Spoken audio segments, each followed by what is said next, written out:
Oh no, लक्ष असूनही दूध उतू गेलं. तर आज आहे हरतालिकेचा दिवस. सकाळी स्त्रियांचा डब्बा वगैरे करून मी त्याला सोडायला झालेली आहे. त्याच्या मागे तेवढ्यात कुत्रं लागलं होतं, पळत पळत आला. मग आम्ही दोघे निघालो, मस्तपैकी गप्पा मारत आम्ही शाळेत निघालो. त्याला शाळेत सोडून आलो.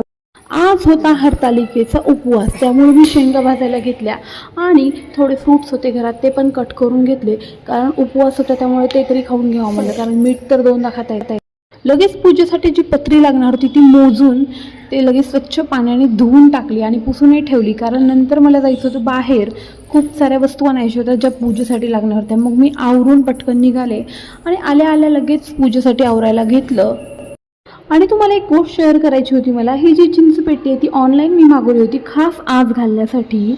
ते घातल्यामुळे एवढा सुंदर लुक आला आहे, काय सांगू तुम्हाला. मी घालून दाखवते, कशी वाटली मला कमेंटमध्ये नक्की सांगा. आणि जर तुम्हाला त्याची लिंक हवी असेल तर कमेंटमध्ये लिंक टाईप करा, तुम्हाला त्याची लिंक मिळून जाईल. ती एवढी सुंदर लुक आला होता मला. तर मी अशा पद्धतीने पूजेसाठी रेडी झाली आहे. पण आपला महाराष्ट्रीयन लुक म्हणजे नथीशिवाय तो अपूर्ण आहे. मला नथ घालून घेतली आणि मी रेडी झालेली आहे पूजेसाठी.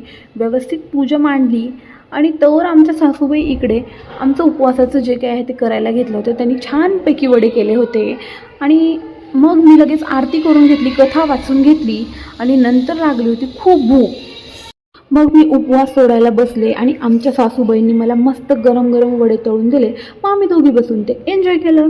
तर व्हिडिओ कसा वाटला कमेंट करून नक्की सांगा.